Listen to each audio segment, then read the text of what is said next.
기후변화로부터 나도 지키고 가족도 지키는 부자 아빠 살아남는 아빠.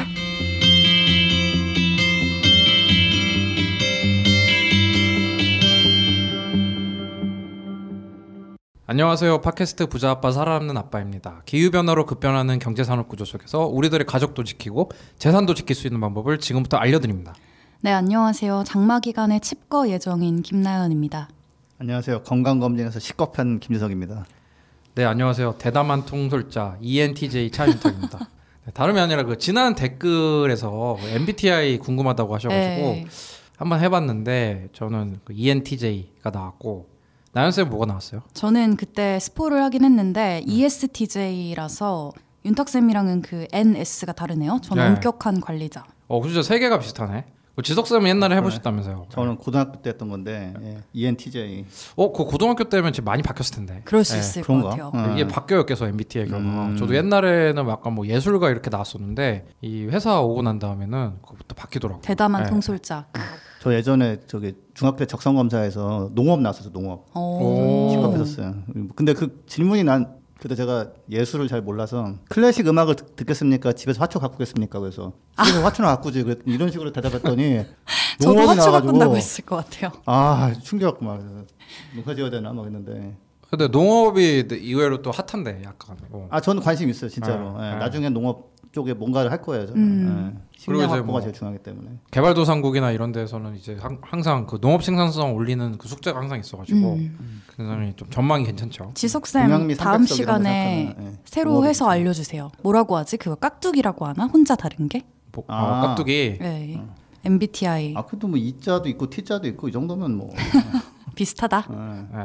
그 건강검진에서 김 교수님 뭐 안 좋은 게 많이 나왔는데 이제 뭐 말도 마세요 진짜. 이제 근데 사실은 이제 좀 이런 말씀 드리기 좀 그렇지만 이제 그 건강검진이 아주 클린하게 나오기는 어려운 나이가 되지 않았나. 그러니까 그 충격이 두 가지인데 일단은 여기서 공개해도 되나요? 뭐가 많이 나왔는데 그중 하나가 뭔지 알아요? 몰라요. 녹내장 의심인다는 거. 저도 항상 뭐 나오는 게 뭐 디스크, 지방간부터 다 나오는데. 지방간도 나오시나요? 뭐 별로 되게 많이 나와. 그 되게 저 안 좋은 거 되게 많은데 그냥 뭐 눈 뜨면은 살아 있고 해서 그냥 크게 신경 안 써요. 네. 눈 뜨면 살아 있고. 그래서 아무튼 네, 이런 게 있다라고 내가 심각하게 얘기를 했는데 다 형들이 나보다 심각한 게 훨씬 많은 거야. 그런 건 있죠. 근데 이제 한 가지는 그 녹내장은 아시는 분은 아시겠지만 결국 실명하는 거예요. 네, 맞아요. 진짜요? 그게 시야가 점점 좁아지다가 시신경이 눌려가지고 그래서 내가 뭐야 나 실명하는 거야. 그래서 가서 해보니까 그 건강검진 어디서 받았어요? 괜찮게 나오셨죠.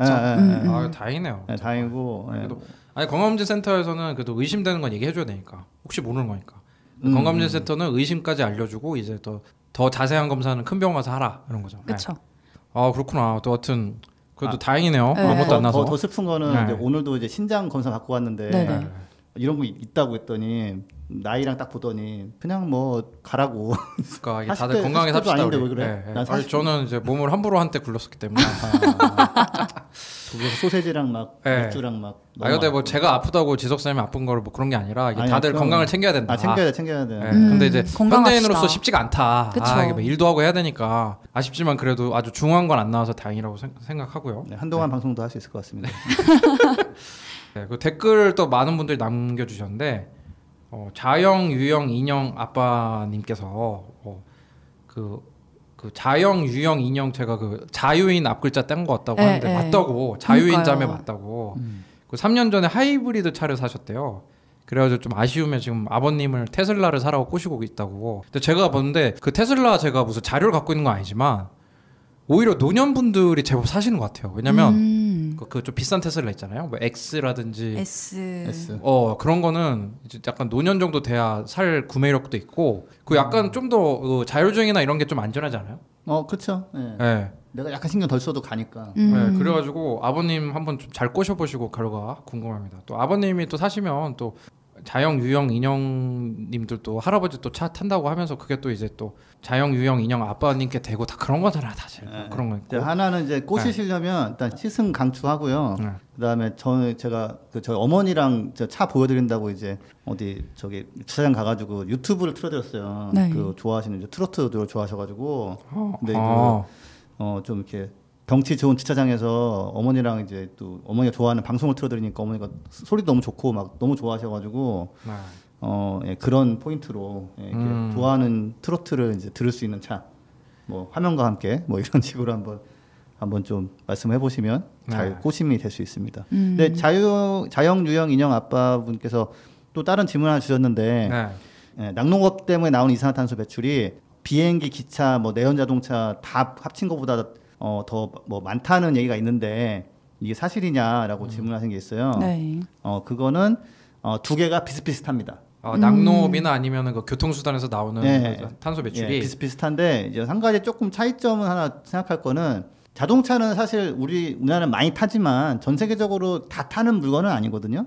네, 그리고 기차 같은 경우는 CO2 배출이 굉장히 적은 편이고요. 비행기는 정말 극소수 사람이 타는 거예요. 전 세계 관점에서 보면. 그래서 굉장히 소수가 쓰지만 그 낙농업은 사실은 더 많은 사람들이 뭐 우유도 마시고 뭐 치즈도 먹고 이러잖아요. 그러니까 둘 다 문제입니다. 둘 다 문제고 옥스퍼드 대학에서는 그래서 2050년까지는 지금 대비 뭐 그냥 유제품이나 낙농업 제품, 그러니까 뭐 고기 같은 거를 한 90% 줄여야 된다. 90%. 그러니까 10%만. 예, 그러니까 워낙 많이 먹기 때문에. 그쵸. 워낙 많은 사람들이. 예, 그래서 이제 해야 되는 거고. 근데 두 개가 비슷해요. 저기 자동차나 이런 거 다 합친 거하고 낙농업하고. 그다음에 또 하나 또 질문하신 게 우리나라에 있는 태양광 패널 다 합친 걸로 전기 만드는 것보다 핵발전소 하나가 더 많다는 게 사실이냐, 그러니까 다 해봤자 별 소용 없는 거 아니냐, 뭐 이런 얘기가 있다라고 하셨는데 주장인데 사실이냐 하셨는데 그 정도는 아니다. 그 정도는 아니고 태양광 패널 있는 거 다 합쳐가지고 발전하면은 핵발전소 지금 한 개 반에서 한 2개 조금 안 되는 정도 될 거예요. 현재 상황에서. 지금 보급이 별로 더디니까 그죠? 11기가와트가 설치가 되어 있는데 이게 지금까지 설치된 거 다 합쳐서 그렇거든요. 근데 일본은 2013년도 같은 경우는 한 해에 깔린 게 11기가와트예요. 되게 느린 편이고 뭐 전국을 덮은 것도 아니잖아요. 뭐 말만 좀 많아서 그렇지. 그래서 이 정도 가지고 하는데 뭐 한 가지는 그 11기가와트라는 용량에 비해서 나오는 전기 양은 그냥 핵발전소랑 뭐 1대1로는 좀 안 된다. 왜냐하면 발전 시간이 좀 적기 때문에. 근데 핵발전소도 뭐 맨날 돌아가는 거 아니거든요. 정비도 해야 되고. 맞아요. 뭐 정비가 또 길어지면은 뭐 5, 6개월 막 쉬어야 되고 그래요. 그래서 뭐 핵발전소는 정비 문제가 잘못되면 사고가 나잖아요. 사고만 나면 이제 작살나죠. 그렇죠. 그 일본 같은 경우 후쿠시마가 이제 여러 가지 면에서 참 큰 재앙이지만 탭코라는 동경전력이라는 회사가 망해버렸어요. 그렇죠. 완전 망해버리고 회생 못 하고 있어요 지금. 그래서 뭐 그런 거 저런 거 따졌을 때는 다 전 세계적으로는 지금 핵발전소보다는 태양광 풍력으로 훨씬 가고 있고 일부 국가에서만 뭐 발전소를 아직도 좀 하고 있는 상황이다. 그 원전업계에서 하는 그 레퍼토리 있잖아요. 그렇죠. 레퍼토리. 태양광이 뭐 패널이 뭐 나오고 쓰레기가 생기고 뭐 태양광 발전량이 적고 뭐 우리나라 땅이 좁고 막 그 레퍼토리가 너무 많아가지고 맞아요. 그리고 되게 원전업계가 이런 거를 홍보활동 되게 열심히 해요. 그래서 뭐 방사능 폐기물장의 안전한 걸 위한 뭐 시민 참여단을 모집한다, 뭐 홍보단을 모집한다, 그렇게 하는데, 그러니까 한 발짝 떨어져서 보면은 진실을 알 수 있다. 그러니까 팩트대로 말씀드리면 그 하나보다는 더 많고요. 근데 이제 1대1로는 대응이 안 되는 건 맞다.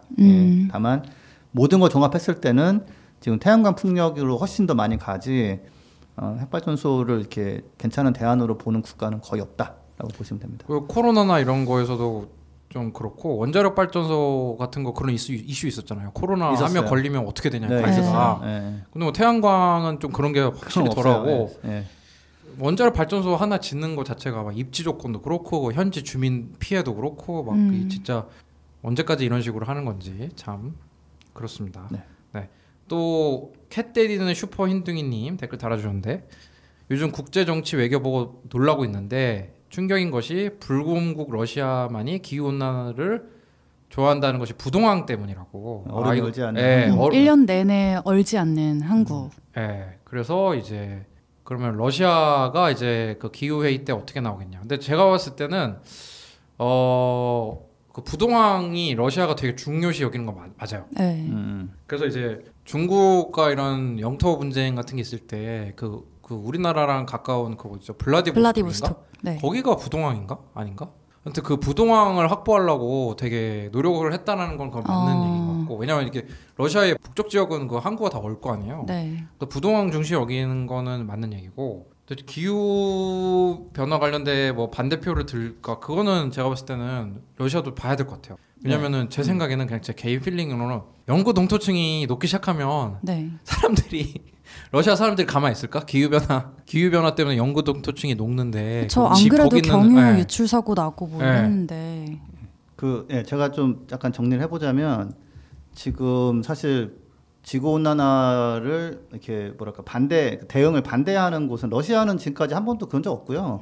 심지어 2005년도에 교토 협약이 비준된 게 러시아가 막판에 오케이 비준 해가지고 들어온 거예요. 미국이 거부할 때. 미국은 안 한다고 할 때. 네. 근데 그때 이제 한 가지 또 백그라운드는 소련이 붕괴하면서 산업이 막 무너져가지고 그 러시아의 온실가스 배출량이 반으로 줄었거든요. 그러니까 사실은 의무 책임은 없고 잘하면은 이제 줄어든 실적을 팔 수 있는 상황이라서 여러 가지 작용을 한 건데 부동항 하나 그거 먹겠다고 녹아라 이거는 그런 사람도 분명히 있었겠지만 러시아에 전체적인 분위기는 그렇진 않고요. 지금 얼마 전에 러시아에서 석유 유출된 거 그거 이제 동토가 녹으면서 이제 무너져 내린 거라는 게 일단 설명이거든요. 아직 공식적으로는 확인은 안 됐지만, 그러니까 이제 동토를 기반으로 건물도 지어놓고 도로도 깔아놨고 이렇기 때문에 러시아가 동토가 녹으면 인프라가 무너지기 시작할 거예요. 그러니까 그런 피해 같은 걸 다 봤을 때는 이렇게 좋아라 하면서 야 그래 우리 부동항 확보해야 되니까 온난화 고고 이건 아니다. 그리고 또 이것도 있어요. 겨울이 옛날만큼 안 춥단 말이에요. 네. 그러면 천연가스가 안 팔려요. 천연가스 가격이 폭락해 버려요. 근데 러시아가 천연가스 많이 팔거든요. 그렇죠. 그러니까 사실은 온난화가 오면 부동항을 확보할지언정 거의 러시아 수입에 거의 막 중요한 역할을 하는 천연가스가 한 30% 안 팔려 버리는 거예요. 그치. 그러면은 이게 물량이 남아가지고 가격이 떨어져요. 그렇죠. 네. 그러니까 그 부동항 얘기는 재밌는 얘기인데 막 역사적으로 부동항을 얻기 위해서 노력을 했었고 그리고 실제로 블라디보스톡이랑 그 상트페테스부르크인가 그렇죠. 거기 이제 부동항을 얻는데 성공을 했죠 러시아가. 근데 지금 아까 지서스님 말씀해주신 걸로 지금 상황을 봤을 때 부동항 때문에 더 녹았으면 좋겠다. 얼음이 막 더 기후 변화 가속화됐으면 좋겠다. 그런 건 아닐 것 같아요. 그리고 사실 러시아 따뜻한 겨울 얘기하면서 몇 번 소개를 해드렸었는데 러시아가 지금 진짜 기후이기 때문에 피해를 많이 보고 있어요. 제가 이걸 소개를 할까 하다가 지난 지구재난 방송에서 소개를 안 드렸는데 모스크바에서 이제 북쪽으로 4,800km 떨어진 지역이 있는데 가깝네요, 시베리아 북동부에 이제 베르호얀스크라는 곳이래요. 근데 여기가 겨울철 평균 기온이 영하 50도고 최저로 이제 관측된 기온은 영하 60도보다 더 아래거든요. 근데 여기가 지난 20일에 38도까지 올랐다는 거예요. 진짜 있을 수가 없는 일이잖아요. 지금 이렇게 좀 기후위기의 피해를 좀 직접적으로 겪고 있다. 지금 그 근처에 산불도 굉장히 많이 나고 맞아요. 네, 맞아요. 네, 그리고 러시아가 이제 밀을 좀 수출하는 게 있는데 이제 어떻게 생각하면 온난화 되면은 밀 막 대박 나는 거 아니야 이러는데 가뭄이 심해져가지고 오히려 밀 생산량이 줄기도 하고 그러기 때문에 그 부동항은 그렇게 큰 그림에서 봤을 때는 아주 중요한 요소는 아니다. 전통적으로 신경 쓰던 요소지만 그때랑 지금하고 다르죠. 아까 산불 얘기하셨는데 그 기후 변화 때문에 건조해지니까 그 러시아 산불이 자주 발생하니까 그린피스 러시아 사무소는 자원봉사자가 그거잖아요. 자원 소방관들을 뽑잖아요. 자원봉사하는 소방관들을 뽑아가지고 그린피스 러시아는 불 끄는 그런 활동을 해요. 네, 그래서 약간 러시아는 자원 활동가들이 무슨 소방관들이네 막 이렇게 보면서 약간 그런 재미라고 해야 되나? 좀 이 사무소에 다른 그런 걸 본 적이 있어가지고. 네, 그리고 드림 오브 네이처님이 꾸준히 후원해주신 걸 감사합니다. 1,000원님도 후원해주셨습니다. 감사합니다. 감사합니다. 슈젤님이 요즘 댓글 열심히 잘 달아주고 계신데 너무 감사합니다. 그린피스 스토리를 들으며 실패란 단어가 정말 멋있게 느껴졌네요. 잘 들었습니다. 멋있습니다. 네, 그러니까 그린피스 연대기에서 제가 좀 충격적인 사실 찾아냈잖아요. 우리 핵실험 못 막았다. 근데 그게 사실은 그 핵실험을 못 막았던 게 기폭제가 돼가지고 그린피스라는 단체가 생긴 거죠, 그죠? 그다음에 이제 그 핵실험을 막는 데는 정말 지대한 역할을 많이 했었고요. 하지만 그린피스 생겨서 제가 취직을 하고 4대 보험을 받을 수 있는 기반을 만들었다는 거에 대해서 저는 노동법상 4대 보험 정도는 웬만해서 요즘 다 해주죠, 그죠? 저 그전 대사관에 있었잖아요, 영국 대사관에. 4대 보험 안 됐어요. 진짜요? 네, 2대 보험. 막 그게 약간 외국계는 또 그런 게 있더라고. 그러니까 뭔가 대사관에서 다치면 그 상해 그 안 돼요. 상해보험 안 돼가지고 산재보험 안 돼가지고 조심조심 얼마나 조심하고 다녔는지. 그래서 이직하셨군요. 지팡이 짚고 막 넘어질까봐 건강도 안 좋아지고 있는데. 더 좋은 데로 이직하셨네요. 축하드립니다. 네. 그다음에 큐리텔 730님이 댓글 달아주셨는데 한번 나연 쌤 소개해 주세요. 네, 소울 전기차를 만 5년 동안 쓰고 있다고 하셨어요. 그럼 되게 빠르게 구입하신 편이신 거죠? 얼리 어댑터네. 네. 그리고 앞으로 5년 정도 더 탔으면 하고 있는데 하지만 현재 이제 18만 4,000km를 타셨다고. 진짜 많이 타셨다. 네. 그리고 다음 차도 전기차로 생각을 하고 있는데 추첨 자격 안 주시나요? 라고 댓글 남겨주셨네요. 지석쌤이 그 책 말고 전기차 주신다고 해가지고. 아니 뭐 응모하세요. 응모하시고요. 그런데 한 가지 이게 여기서 이제 전기차 사용자의 약간 이제 그 흔한 패턴인데 네. 아니 1년에 36,800km면 정말 많이 타시는 거거든요. 진짜 이게 뭐 약간 뭐 장거리나 뭐 하여튼 뭐 차를 굉장히 많이 쓰시는 분인 것 같아요. 그렇죠? 네, 그러니까 뭐 하신 직업상 그러신지 어쩐지 모르겠지만 이게 전기차 타는 사람 패턴이 이래요. 왜냐하면 충전비 이런 게 너무 싸니까 그냥 막 다니게 되는 게 근데 있어요. 저 같아도 주말에 맨날 다닐 것 같아요. 큐리텔 이분이 딱 이미 5년 전에 딱 사실 때 보니까 이렇게 주판 딱딱 해보니까 이거 우리 나같이 차 많이 타는 사람은 전기차 가야겠구나. 일단 보조금도 진짜 많이 줬고 근데 이제 제가 그 소울 전기차 배터리가 27kWh예요. 네. 뭐 배터리 자체는 30kWh인데 실제 쓰는 건 27kWh고 한 180km 타거든요. 그러면은 지금 18만 4,000km면은 배터리의 그 뭐랄까 수명이 끝난다고 보통 판단하는 1000사이클을 넘어간 거예요. 1사이클이 1800이니까 180이니까. 근데 이게 배터리가 1000사이클 되면은 뭐 70% 밑으로 떨어지고 그때는 맛이 가고 교체한다고 뭐 이런 헛소문이 많은데 타시잖아요, 지금도? 그리고 5년 더 타시고 싶다고 제가 하셨는데. 봤을 때는 한 2, 3년 이상은 무리 없으실 것 같은 게 그 충방전 특히 완속 충전을 주로 하셨다고 그러면은 배터리가 1000사이클이 아니라 1500사이클, 2000사이클 가거든요. 그럼 1500사이클 간다고 그러면 한 2만 한 27만 킬로미터 정도 타는 거니까 네. 좀 타시고 저는 하나 출연 한번 해보셔도 좋을 것 같아요. 정말 이렇게 오래 전기차를 5년 동안 이렇게 많이 타신 분이 그런 뭐 소감과 수많은 에피소드가 있으셨을 것 같아요. 그리고 저기 방송 끝난 다음에 저랑 모델3랑 레이스 한번 제로백 레이스도 한번 해보시고 그래서 한번 진짜 연락 한번 주세요. 진짜 저도 궁금합니다. 왜냐면 궁금해요. 5년 동안 탄 5년 사람. 타신 분은 정말 원조 유저. 댓글 감사하고요.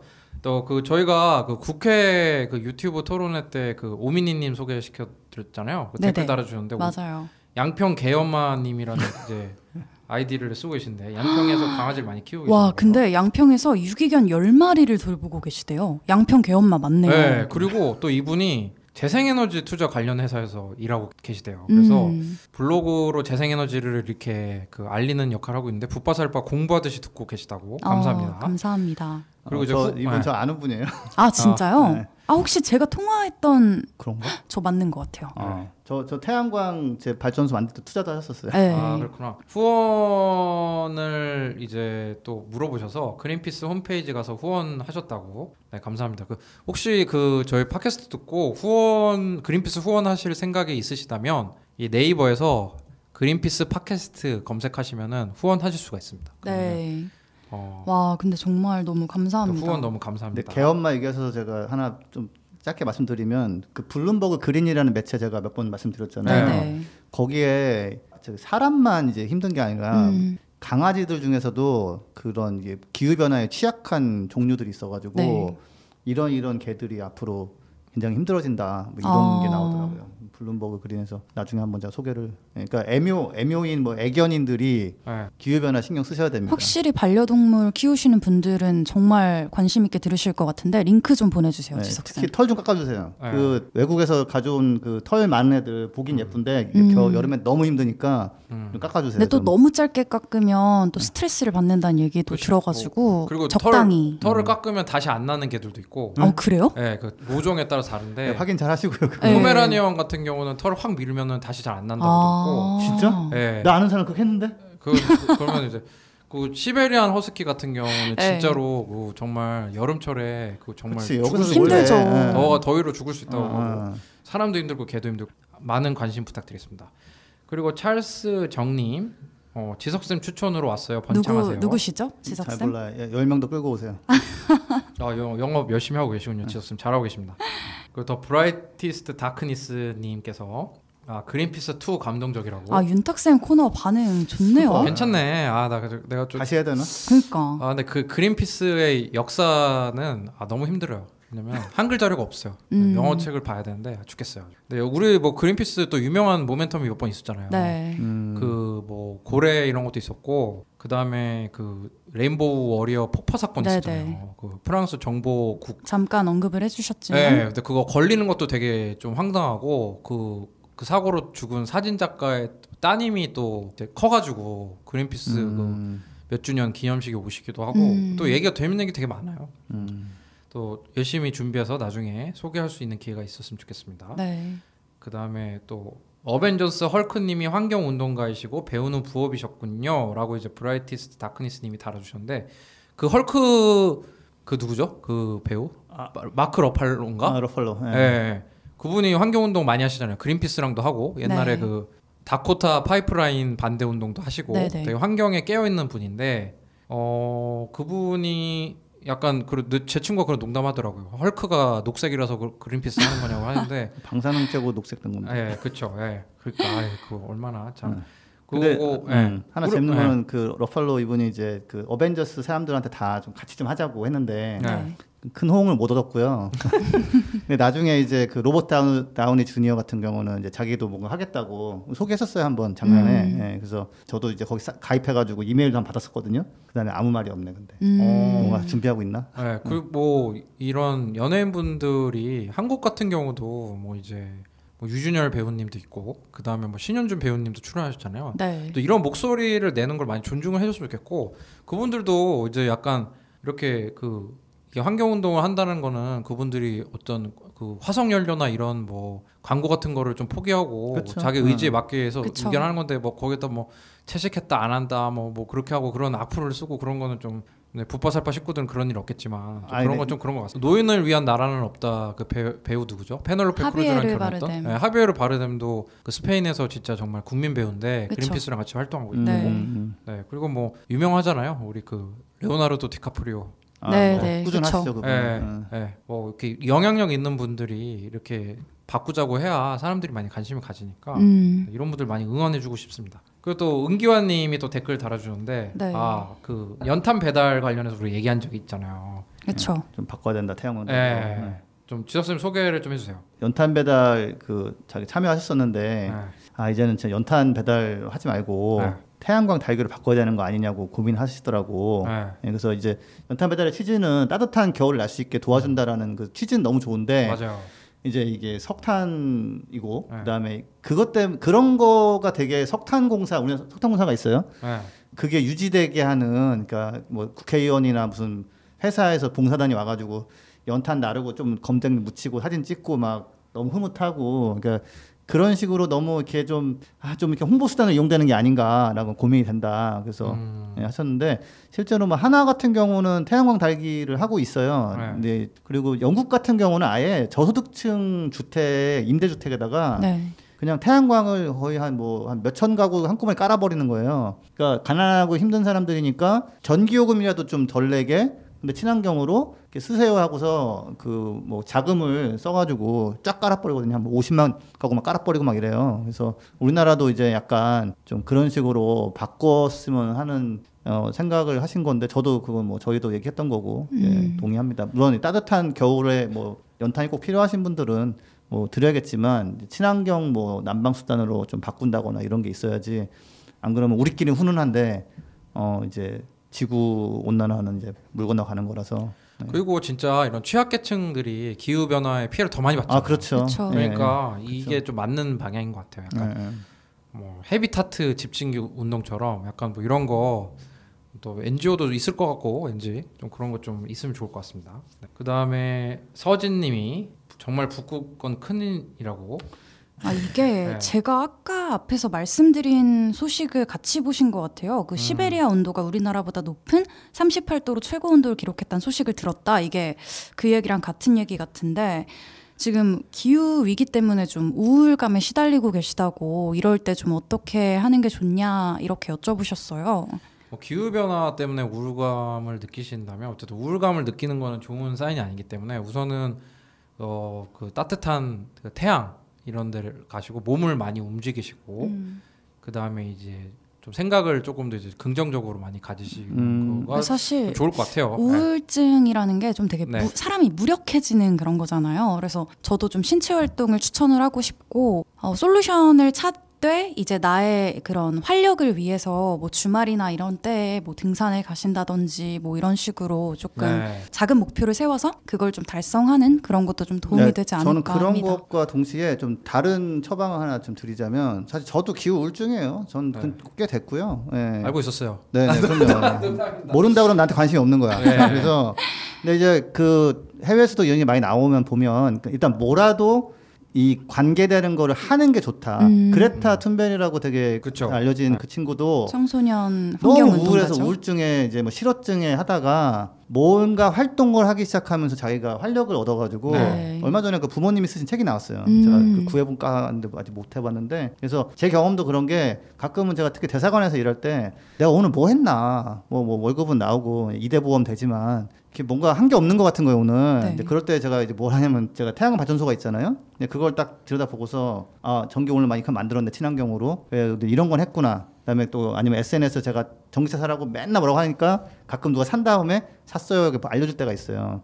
그때 제가 그래도 내가 뭔가 했구나. 그래서 그러니까 그런 뭐 신체 활동 이런 것도 좋지만 이제 내가 뭔가 하고 있다라는 게 되게 도움이 돼요. 그래서 그럼 저도 지석쌤 멘트에 이제 더해서 하나 더 멘트를 드리자면 뭐 관련된 일을 하시고 계시면은 또 좋겠지만 그렇지 않다고 해도 요새는 되게 1인 미디어라는 얘기가 많을 정도로 뭐 본인이 블로그를 쓸 수도 있는 거고 영상을 만들 수도 있는 거잖아요.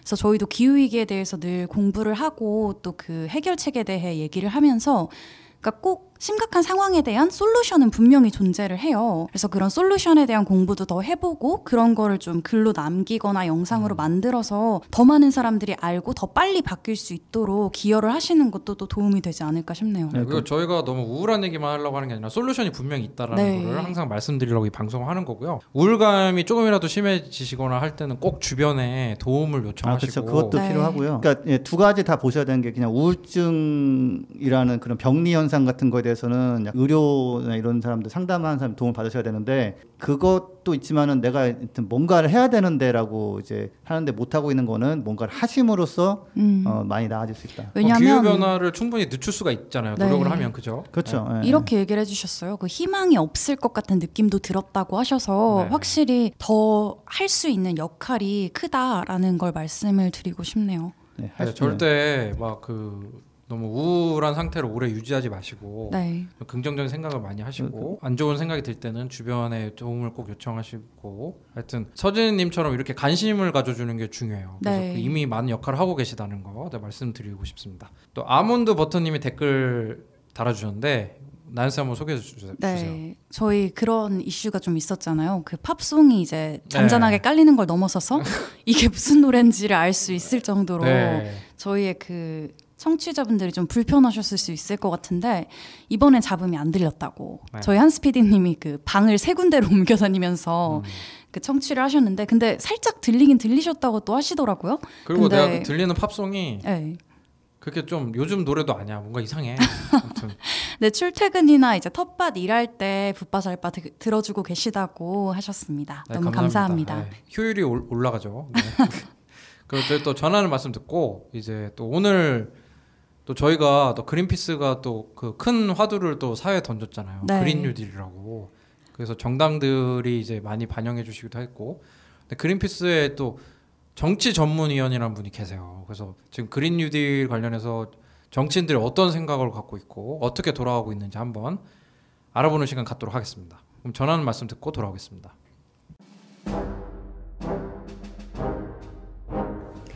플라스틱으로 넘쳐난 대한민국. 일회용 플라스틱 없는 장보기가 불가능할까요? 대형마트가 변하면 가능합니다. 그린피스의 플라스틱 제로 캠페인을 검색해 대형마트의 플라스틱 제로를 요구하세요.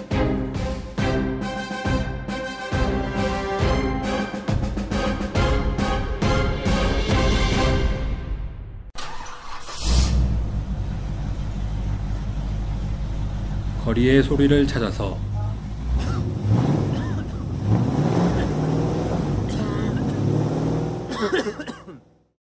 이 소리는 기후위기를 심화시키는 내연기관차가 매캐한 매연을 뿜으며 지나가는 소리입니다.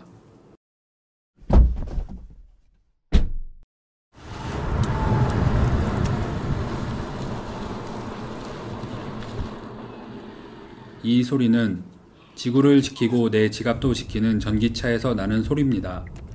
환경과 전기차에 대해 더 궁금하신 점은 그린피스 홈페이지에서 내연기관차 이제 그만 캠페인을 검색해 주세요. 네, 저희 그린피스가 그 그린 뉴딜이라는 화두를 던졌잖아요. 저희 네. 팟캐스트에서도 많이 소개가 됐었는데 정상원 캠페이너 분도 나와서 출연하셨고 이진성 캠페이너도 그리고 나왔었죠. 우리가 4.15 총선 때 이제 그 그린 뉴딜이라는 거를 정당이 이제 반영하게 됐잖아요. 네. 근데 또 이런 거에 또 이제 숨은 공신이기도 하고 또 이제 저희 그린피스에 또 폴리티컬 어드바이저가요 그런 자리가 또 있어요. 그래서 그런 자리에서 활약을 하고 계신 분이 있는데 요즘 막 뭐 그린 뉴딜도 있고 막 한국형 뉴딜도 있고 디지털 뉴딜도 있고 뭐가 그렇게 많은지 잘 모르겠어요. 그래가지고 저희가 특별히 모셨습니다. 저희 장다울 선생님 소개드립니다. 장다울 선생님 자기소개 한번 부탁드립니다.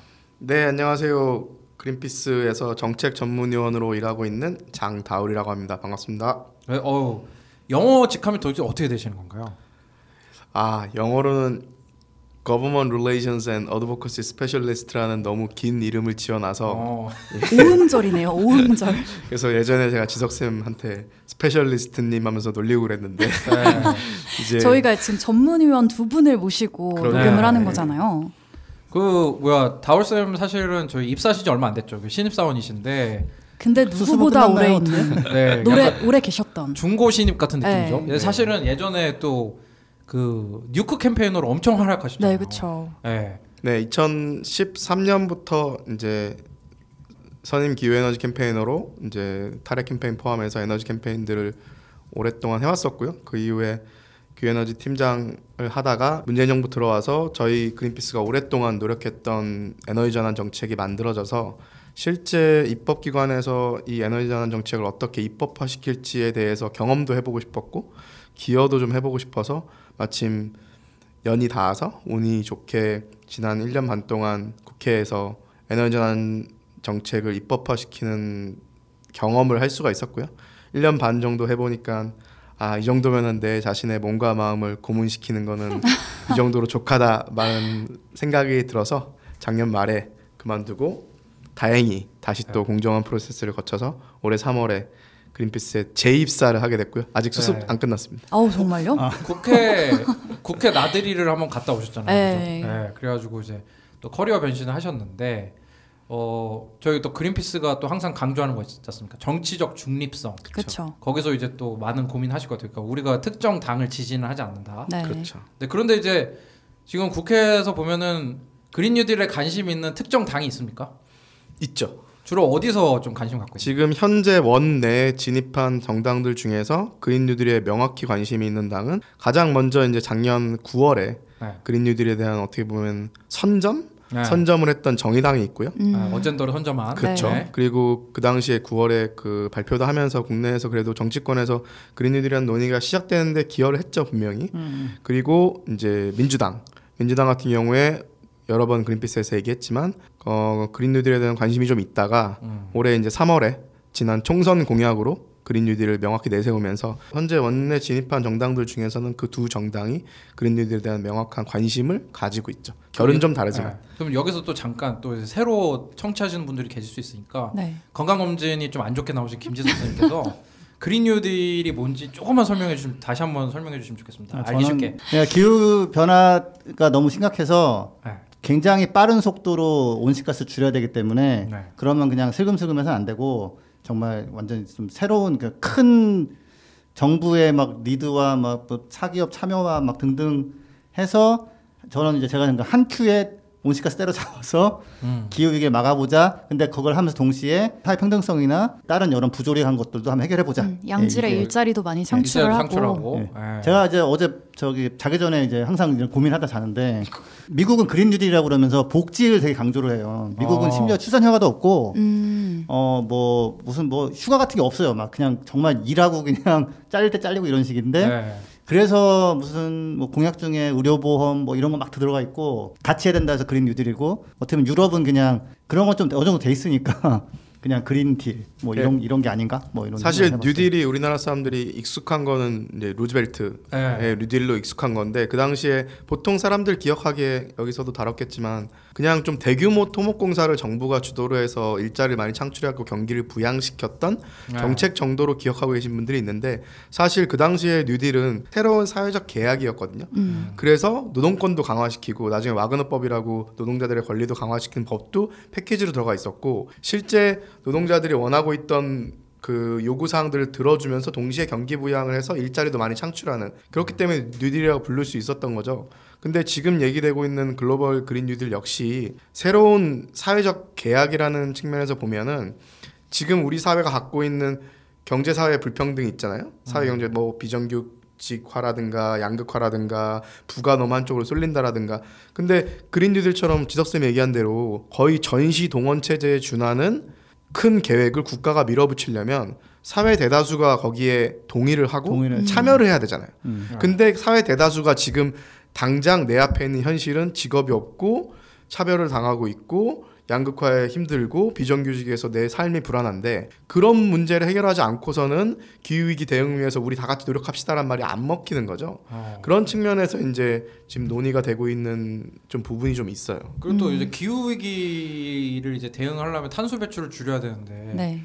그러면은 이제 뭐 일자리가 다 줄어들어야 되는 거냐? 뭐 산업적인 활동을 하지 않아야 줄어드냐? 그런 게 아닌 거죠. 아니죠. 그렇죠. 분명 근데 이제 새로운 산업의 전환이라는 측면에서 다시 얘기하면은 석탄, 석유, 천연가스, 화석연료에 기반한 산업 시스템에서 탈탄소 산업 시스템으로 전환하는 거잖아요. 전환을 하게 되면 당연히 예전 시스템에 있었던 일자리 중에 없어지는 것들이 있을 거고 새로운 시스템에서 새로 생겨나는 일자리가 있을 텐데 여러 연구들이 이야기하는 거는 그 순증을 봤을 때는 순증이다.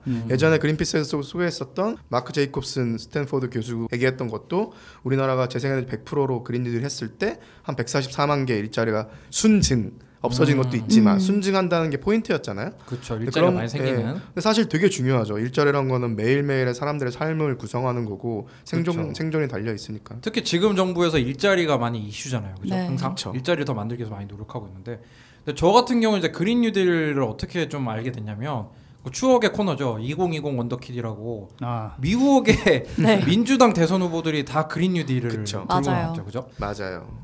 사실 그걸로 인해서 한국에서 그린 뉴딜 논의가 시작된 게 분명히 있어요. 왜냐면은 알렉산드리아 오카시오 콜테스라는 하원 의원이 그린 뉴딜에 대한 결의안을 하원에 제출하면서 사실 하원에서 제출하고 그냥 끝난 거지만 그게 실질적인 미국의 정책으로 이어지진 않았지만 되게 이슈화 됐었죠. 왜냐하면 콜테스 의원 자체가 되게 셀레브리티였고 그렇죠. 그리고 거의 전시동원 체제에 준하는 10년 안에 거의 미국의 체계를 확 바꿔버리겠다는 생각을 한 거죠. 그리고 나서 한국에서도 이제 관심이 생기면서 작년 말에 이제 유럽에서는 우리는 애초에 이쪽으로 잘하고 있었으니까 뉴는 필요 없어. 우리는 그린딜이야. 그래서 유러피안 그린딜을 발표하면서 더욱더 한국에서 관심을 가지게 됐고요. 그러면은 이제 한국에서도 관심이 조금 생겼지만 물론 또 제 입으로 말하기는 좀 그렇지만 그린피스가 또 기여한 바가 있지만 이 지금 현재 문재인 대통령께서도 한번 그런 얘기 하셨잖아요. 참모진에 대해서 그린 뉴딜에 대해서 뭐 다시 보고를 해라. 네. 그래서 그리고 뭐 민주당과 정의당도 관심을 가지고 있다.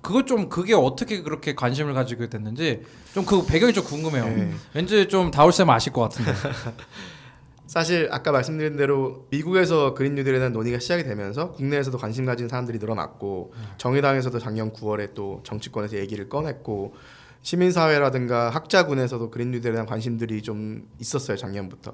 그러다가 정부 차원에서도 작년 말부터 이제 새로운 성장 동력 차원에서 그리고 워낙 기후악당으로 한국이 책임을 다하지 못하고 있다는 욕을 먹고 있었기 때문에 어떤 돌파구로서 그린 뉴딜에 대한 관심이 작년 말부터 좀 있었고요. 그러다가 이제 정의당에서 총선 공약으로도 들고 나오고 원내 당은 아니지만 녹색당에서도 이거를 이슈화시키고 그린피스를 포함해서 시민사회에서도 이 정도의 계획이 없이 어떻게 기후위기를 대응할 거냐라는 목소리들이 꾸준히 나오다 보니까 그런 거를 반영해서 이제 민주당에서 총선 공약으로 들고 나왔죠.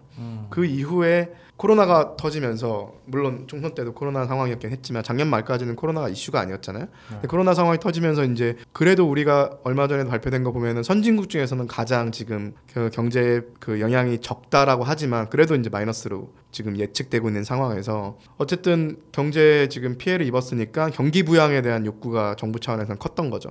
그래서 경기 부양책을 고민을 하다가 이제 한국형 뉴딜이라는 이야기를 그러니까 문재인 정부 출범 3주년 때 이야기를 꺼냈고 그러니까 한국형 뉴딜이라고 얘기를 했을 때는 그때는 그린 뉴딜 얘기가 들어있었나요? 네, 그때는 없었죠. 디지털 뉴딜 중심으로만 가겠다고 이야기가 됐어요. 네. 그러다가 5월 12일 날 국무회의가 있었는데 뜬금없이 갑자기 문재인 대통령이 그런데 그린 뉴딜도 중요하니까 산업부, 중기부, 그다음에 환경부까지 세 부처에 검토해봐라 얘기를 했더니 국토교통부 장관이 그린 뉴딜에 있어서는 건물 차원에서 에너지 절약이라든가 에너지 효율이 너무 중요하니 국토부에서도 할 일이 많습니다. 저희도 껴주십시오. 그래서 4개 부처한테 문재인 대통령이 그럼 한번 보고를 해보라고 요청을 했고 15일 날 이제 서면으로 종합 보고가 있었어요. 4개 부처가. 그래서 그 아까 잠깐 또 이제 그 문재인 대통령이 뜬금없이라고 말씀하셨는데 제가 봤을 때 대통령님이 이렇게 뜬금없이 하진 않았을 거예요. 그 이유가 있죠. 이게 그 얘기를 부정할 수가 얘기하려고 없어요. 했어요. 근데 그래서 탄소- 밖에서 봤을 때는 진짜 갑자기 이런 그러니까. 느낌으로 기사를 접했거든요. 왜 그게 궁금해요. 왜 이게 네. 문재인 대통령이 어떤 계기로 약간 이 탄소 제가- 배출을 줄여야 된다라는 거에 관심 갖게 되고 그게 어떻게 된 거죠? 5월 22일 날 이제 그래서 결국에는 그린 뉴딜을 한국형 뉴딜을 포함시키기로 발표를 하는데 그때 그 구체적인 얘기가 나와요. 뭐라는 얘기했냐면 국제사회와 네. 시민사회의 요구를 우리도 인정할 필요가 있다. 그 얘기는 한국이 기후위기 대응에 있어서 제대로 역할을 못하고 있고 네. 또 한 가지는 한국이 코로나 대응을 되게 잘하면서 K방역 같은 것들이 해외로 알려지면서 총선 공약으로 민주당이 그린 뉴딜 들고 나오니까 그러면은 나중에 경기 부양 차원에서도 한국이 그린 뉴딜로 세계의 모범이 되는 거 아니야? 이런 기대감도 되게 컸어요.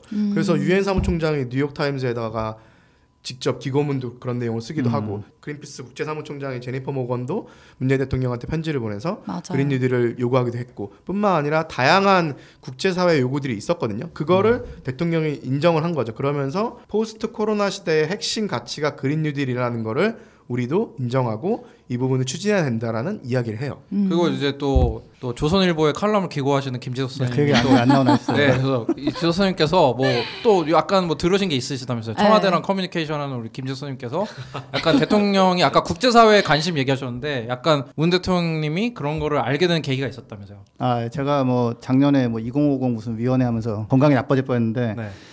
이제 마지막 날 이제 환경부 장관하고 이제 이렇게 같이 밥 먹는 자리가 있었어요. 거기서는 약간 더 이제 뭐 얘기가 나오는데 뭐 국무회의를 하면 환경부 장관한테 되게 힘을 실어주신다는 거예요, 대통령이. 왜냐하면 자기는 약간 통일 같은 것 때문에 나가서 이제 정상들하고 만나서 그 얘기를 하면 그쪽에서 나온 얘기가 기후 변화 어떻게 할 거냐고 그 대응 중요한데 계속 나와가지고 처음에는 독일에서는 기후 변화 얘기하네.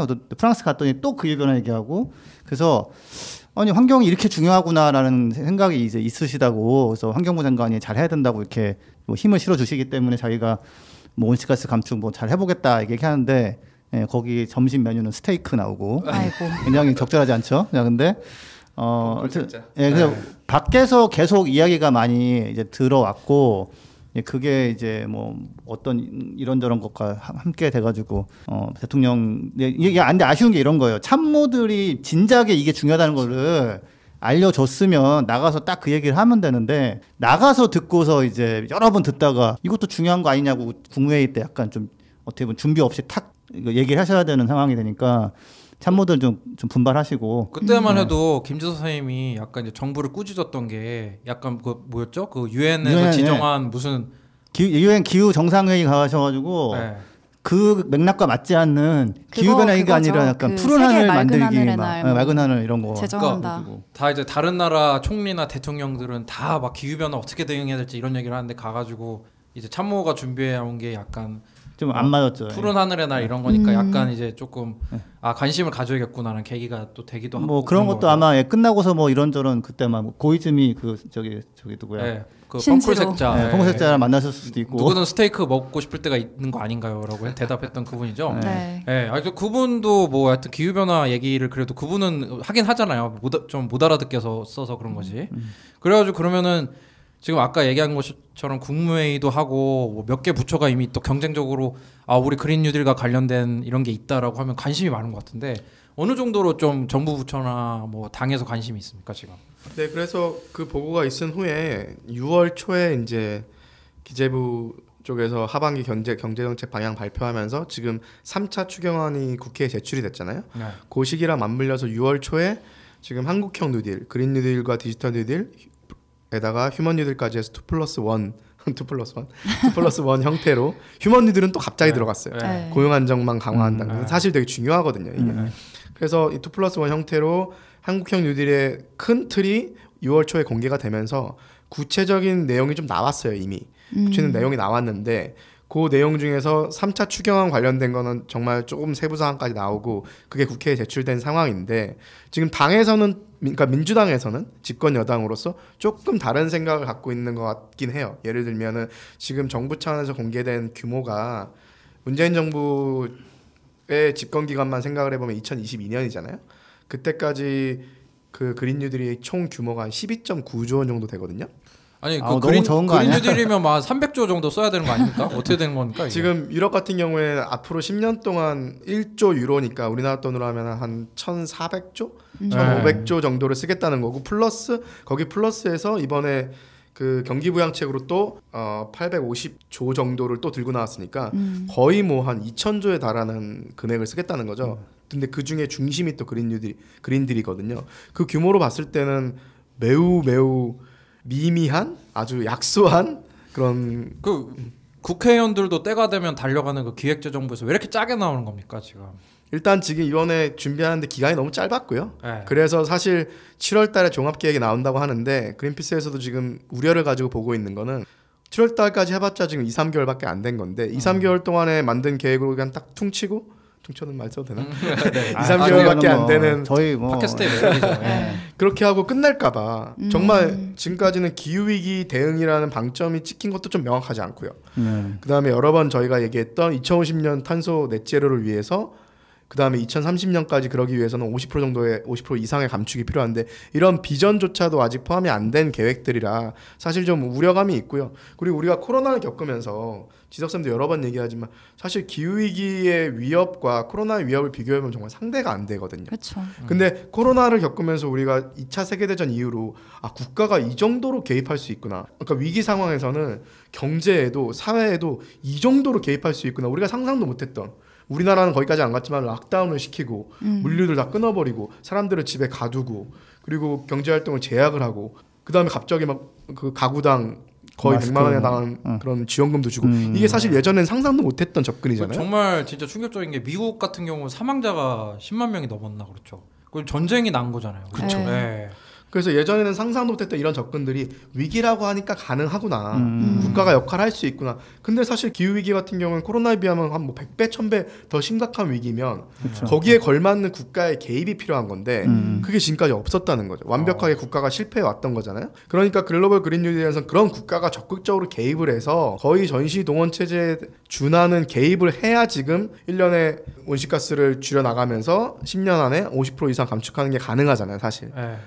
그런 측면에서 그린 뉴딜이어야 되는데 지금까지 나온 거는 전혀 거기에 부합하지 못하고 있는 너무 미미한 출발인 거죠. 그럼 그린피스가 생각하는 어쨌든 그린 뉴딜은 이거보다는 좀 더 계획이 좀 더 충실해야 되고 비용도 더 많이 투입이 돼야 된다. 일단 한 3가지로 제안을 하고 싶은 건데 첫 번째는 지금 현재 가지고 있는 목표보다 훨씬 상향을 해야 되고 온실가스 감축 목표 그렇죠. 온실가스 감축을 위한 기후위기 대응을 위한 그린 뉴딜이라는 걸 명확히 하면서 목표가 상향 조정돼야 되고 두 번째는 규모를 키워야 돼요. 이 정도로는 전혀 그 목표를 달성할 수 없는 거죠. 지금은 2022년까지 12조 원이라는 거죠. 12.9니까 13조 원 정도. 기획재정부 담당자님들 꼭 좀 새겨 들어주시기 바랍니다. 그리고 마지막으로는 이 그린 뉴딜을 그냥 행정부에서 이렇게 2, 3개월로 끝내면 안 되고 이제 출발이니까 이걸 가지고 국회를 중심으로 해서 다양한 이해관계자들, 산업계라든가 노동계라든가 시민사회라든가 지역사회라든가 지자체라든가 이런 다양한 이해관계자들 같이 참여해서 앞으로 이 그린 뉴딜을 어떻게 발전시킬지를 지속적으로 개선해 나가야 되는,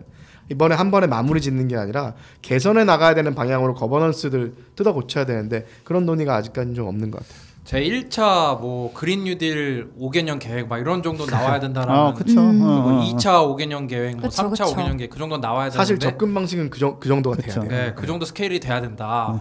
참고로 영국은 이제 뭐 5개년 탄소 그 예산이라 해가지고 몇 년 기간 안에 얼마를 줄이기 위해서 해야 되나 이런 계획을 세워가지고 5년 단위로 정말 하거든요. 네, 그러니까 그 막 5개년 경제 5개년 뭐 개발 계획처럼 사실 그런 게 한 6차례 정도까지 가야죠. 2050년까지 가야 되니까. 네.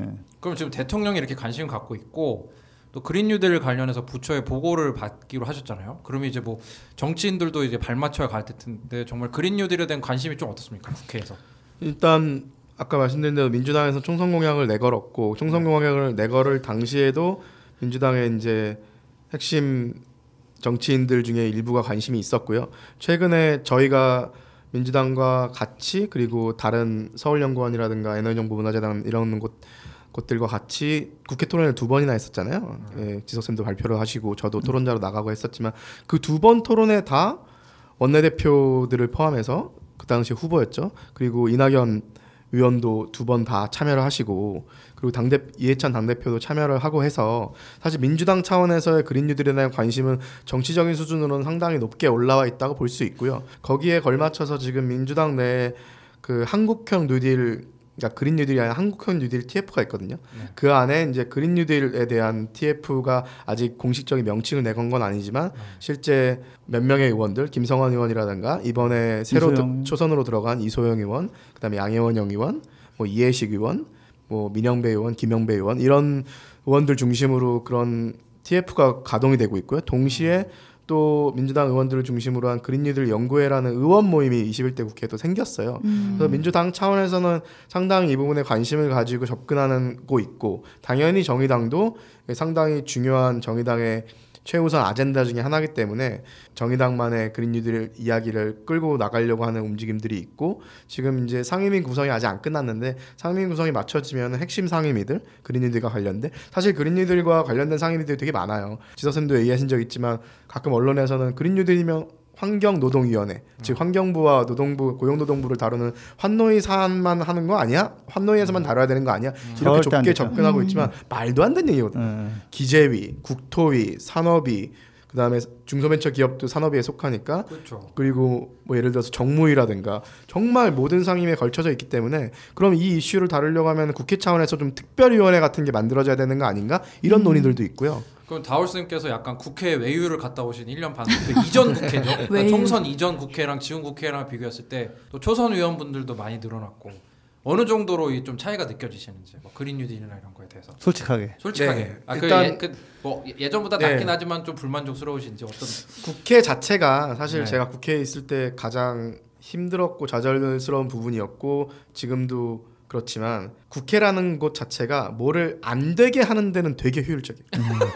예산을 깎거나 뭐 어떤 새로운 정책을 못하게 하거나 정말 국회의원 한두 명이 어떻게 보면 300분의 1이잖아요. 네. 한 명이 되게 힘이 클 수도 있고 작을 수도 있는데 한두 명이 정말 총대 메고 미친 듯이 뭔가 하나를 막으면 막는 데는 꽤 효율적이에요. 근데 반대를 위한 반대. 예. 근데 뭔가를 새로운 거를 만들려고 하면 그게 심지어 다수당이든 아니면은 뭐 3분의 1을 넘든 상관없이 국회라는 공간이 뭔가를 만드는 데 있어서 새로운 거를 시도하고 새로운 개혁을 이끌어가는 데 있어서 매우 비효율적이에요. 입법을 해야 되는데 약간 그런 거를 한다기보다 남이 올린 법 못하게 하는 거에 좀 더 적극적이라는 말씀이세요? 예, 그리고 이제 뭐 좋은 법안들도 제출이 되긴 네. 하는데 사실 법안 의정 활동 성과를 올리기 위해서 법안 개수만 채우는 의원실들도 많고요.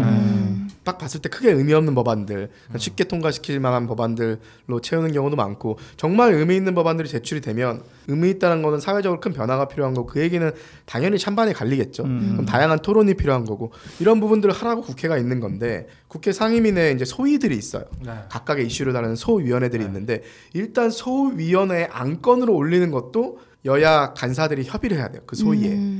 정말 그것도 쉽지 않고요. 만약에 안건을 올려도 올라오는 안건들이 수백 개가 동시에 올라오니까 그 중에서 어떤 걸 먼저 논의할지는 그때 당시의 정치적 지형에 따라서 다르거든요. 저 같은 경우에 좀 정치에 이렇게 관심이 많은 편은 아닌데 지금 보니까 좀 국회가 시끌시끌한데 이게 좀 그린 뉴딜로 지금 뭐 바쁘게 일을 해도 부족할 판에 지금 막 시간이 부족하잖아요. 이제 그 기후 변화 하루하루가 되게 아깝죠. 하루하루가 되게 아까운데 지금 좀 상황은 어떻습니까? 일단 3차 추경안이 뭐 그린피스 저희가 봐도 조금 명확하지 않은 부분도 있긴 있어요. 근데 그럼에도 불구하고 단기간에 경기 부양과 일자리 창출 그다음에 시민들 또 긴급 지원 이런 걸 위해서 지금 3차 추경안이 제출이 됐잖아요. 3차 추경안이 지금 논의조차 안 되고 있거든요. 왜냐하면 국회가 아직 안 꾸려졌으니까. 왜 안 꾸려주고 있는 거예요? 뭐 언론을 통해 접한 것처럼 지금 민주당이 176석 이제 국회의장이 중립으로 빠졌으니까 176석을 가진 상황에서 상임위 위원장을 어느 당이 얼만큼 가져가냐를 가지고 지금 합의가 안 되고 있는 상황입니다. 그 합의가 안 되니까 국회가 못 구성이 안 되고 있는 거군요. 그렇죠. 역시 뭐 진행하는 거 방해하는 건 참 좋네요.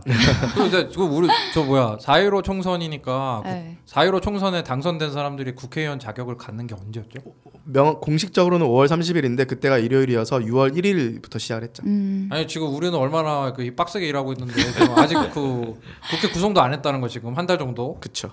그래서 지금 5-6개 상임위만 지금 위원장을 정했거든요. 예를 들면 산업통상 중소벤처기업위원회는 위원장이 정해졌어요. 그래서 회의를 했는데 이제 미래통합당 의원들이 회의에 불참을 했죠. 그래서 여당 의원들만을 가지고 이제 회의가 이루어졌었죠. 각 당의 사정이 있겠지만 또 국민들은 좀 이렇게 일하는 국회를 보고 싶을 텐데 그죠? 그렇죠. 우리 같은 입장에서도 그린 뉴딜 관련된 법안이 빨리빨리 많이 나와야 좀 진행이 되는 거 아니에요, 그죠? 그러면 이건 완전히 뭐 점쟁이 같은 질문이긴 한데 그죠? 그린 뉴딜 같은 법안이나 좀 더 구체화되는데 시간이 얼마나 걸릴 것 같아요? 일단 정부 계획이 7월 중순에 나오면 이거는 행정 계획이어서 정부가 이제 추가 예산 없이 추진할 수 있는 건 하겠지만 추경이라든가 내년 이제 2021년 예산 같은 경우는 실제 정부가 그런 계획을 갖고 있어도 9월이 시작하는 정기국회 끝날 때까지 국회에서 승인을 해줘야 그 돈을 쓰는 거잖아요. 그러니까 계획이 나오더라도 이제 내년에 쓰이는 건 올해 말까지 가봐야 국회에서 어느 정도 인정을 해줄지가 윤곽이 나올 것 같고 그 다음에 아까 말씀하신 입법 관련해서는 사실 그린 뉴딜이라는 거는 기후위기 대응을 위한 수단이고요. 그 수단이 법이 될 수는 없을 것 같은데 지금 국회에서는 그린 뉴딜 특별법이라는 거를 정의당이 지금 얘기를 하고 있고 물론 이게 특별법과 기본법으로 어떻게 접근해야에 따라서 좀 방식이 좀 달라요. 근데 그런 구체적인 건 들어갈 수는 없지만 구체적인 거는 오늘 안 들어가고 또 다음에 한 번 더 불러서 다음에 그게 제안이 되면 한번 또 이거 알아봐야 돼요. 너무 재밌네 생각보다.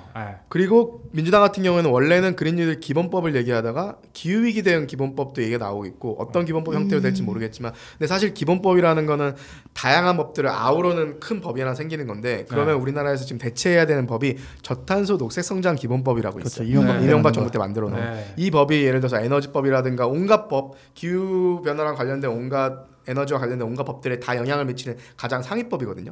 이거를 대체하는 법으로서의 기후위기 대응 기본법이나 그린 뉴딜 기본법이 만들어져야 되는데 사실 이런 기본법을 새롭게 만드는 작업은 정말 쉽지 않은 거죠. 그만큼 합의해야 될 부분도 많고 검토해야 되는 내용도 많고 그래서 개인적으로는 현실적으로 솔직히 예측을 해보면 올해 하반기에 과연 될까라는 의구심이 있어요. 그래서 내년까지 가야 되지 않을까. 근데 이거를 좀 단기적으로 특정 분야만 일단 바꿔보는 특별법 차원으로 접근하면은 올해도 합의가 될 수 있지만 그린피스가 원하는 수준의 그린 뉴딜을 지원하는 기본법이라고 했을 때는 올해 하는 쉽지 않을 것 같다는 여기 한 가지 지금 수습 기간이 있어서 약간 워딩이 잘못 나온 것 같은데 그린피스가 원한다기보다는 그러니까 우리 그런 표현 쓰지만 그러니까 과학적으로 필요한 수준의 온실가스 감축. 아까 같은 얘기 아닌가? 아니 다르죠. 그러니까 녹색 그린피스가 원하는 수준이라고 그러면은 그냥 우리가 고집 부리는 것처럼 볼 수 있는데 그렇죠. 사실 과학적으로 괜찮아 수습 기간이니까 괜찮아. 2030년까지는 지금 온실가스 배출량을 현재 대비해서 50% 감축을 해야 되고 50%를 해야 되는데 국회에서는 몇 % 잡고 있는 거예요? 대략. 느낌이 일단 정부와는 한 25% 정도 너무 부족하죠. 안절로 그걸 또 약간 또 그 엄청 늘어날 건데 37% 줄일 거라면서 약간 좀 말장난하는 게 좀 있어요. 근데 그걸 조금 이제 뭐 과거 대비 최근 대비하면 한 25%고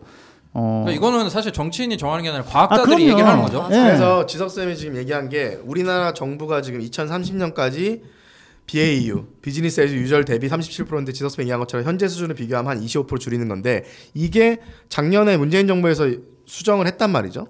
그래서 사실 올해 연말에 잘 아는 것처럼 2050년까지의 온실가스 감축 목표를 우리가 유엔에 제출해야 되고 네. 그래서 2050년까지 지금 현재 가지고 있는 2030년 감축 목표도 갱신을 해야 되는 시점이 올해 말까지인 거죠. 그래서 정부에서와 여당에서는 이 시점에 맞춰서 그린 뉴딜 계획이 나오면 그린 뉴딜 계획이 이 NDC와 그러니까 NDC가 새로 우리가 갱신해야 되는 우리나라 온실가스 감축 목표인 거고 2050년까지 목표를 발표하는 거랑 연동을 시키려는 움직임이 있는 것 같아요. 연동이 돼야죠. 연동 당연히 돼야죠. 당연히 사실 돼야죠. 정합성으로 보면. 그리고 또 사실 또 우리나라가 뭐 K 방역 이런 면에서 또 이미지 좋지만 또 이게 그 탄소 배출 그쪽 시장에 가면은 우리가 뭐 평판이 안 좋다면서 안 우리나라가. 좋죠. 상당히 안 좋았죠. 기후 그리고 뭐 악당 국가? 야, 우리가 K 방역 하기 전에 네. 뭘 잘했는지 아세요? K 그린 와싱. 아, 이명박 때 정말 네. 제가 그때 그 영국 대사관 일했잖아요. 네. 외신들하고 외교관들 다 깜빡 속았어요, 진짜. 그린 워싱이라는 게 이제 그 네. 환경 친환경을 포장하는 거죠. 그죠? 제가 재밌는 에피소드 하나 말씀드리면 2012년도에 브라질 리우 대자네이루에서 유엔 환경회의가 열렸을 때 이명박 대통령이 와서 녹색 성장에 대한 연설을 하거든요. 네. 근데 마침 저는 그때 NGO 쪽 그 참여자로 그 회의에 참가하고 있었어요.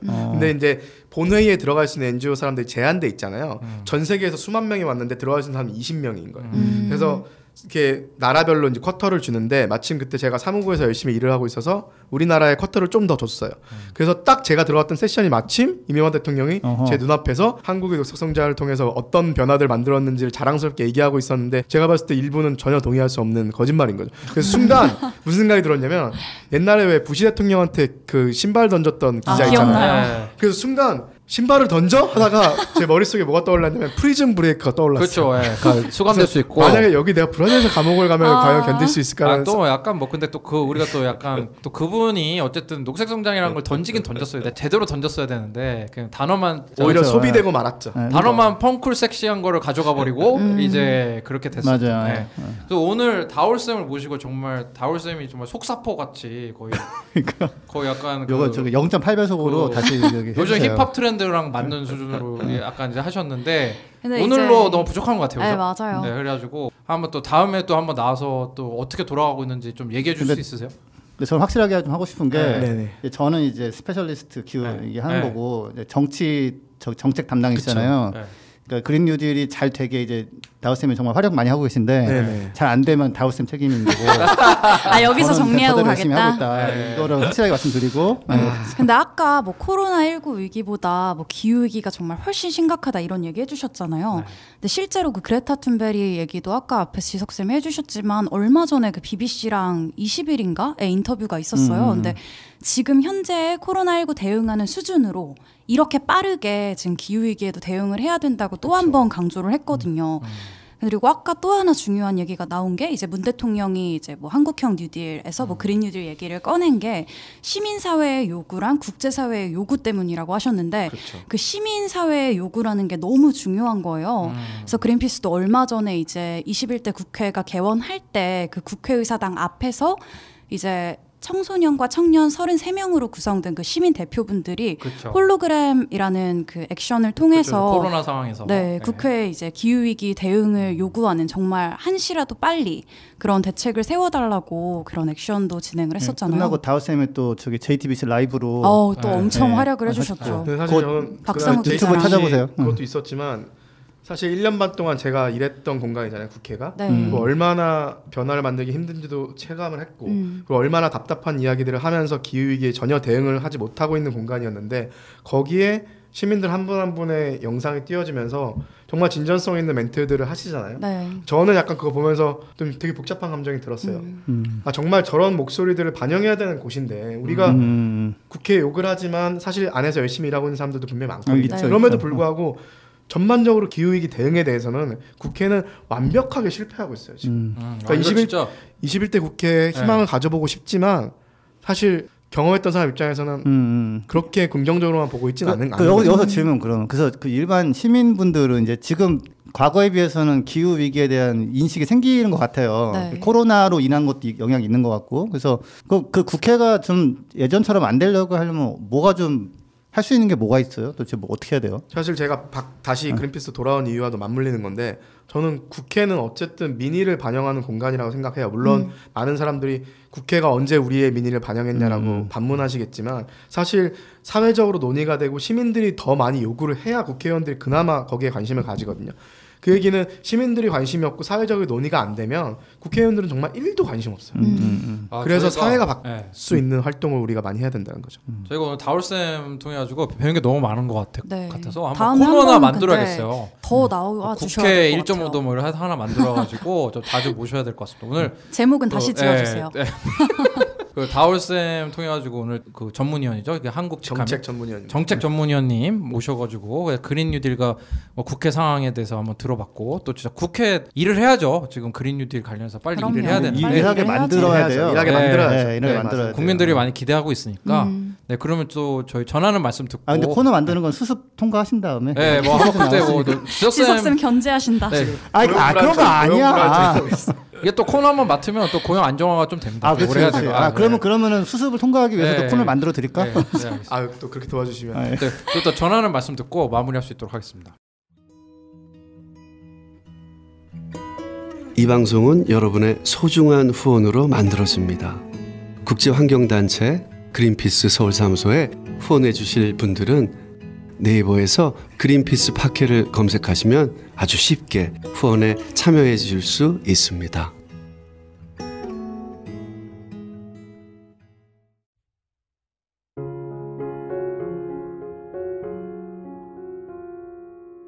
부자 아빠 살아남는 아빠는 애플 팟캐스트, 구글 팟캐스트, 팟빵, 파티, 앵커, 오디오 클립 등을 통해서 들으실 수 있습니다. 방송에 대한 의견이나 참여를 원하시는 분들은 gkr@greenpeace.org로 메일을 보내주시면 저희가 정기적으로 확인하겠습니다. 부자 아빠 살아남는 아빠.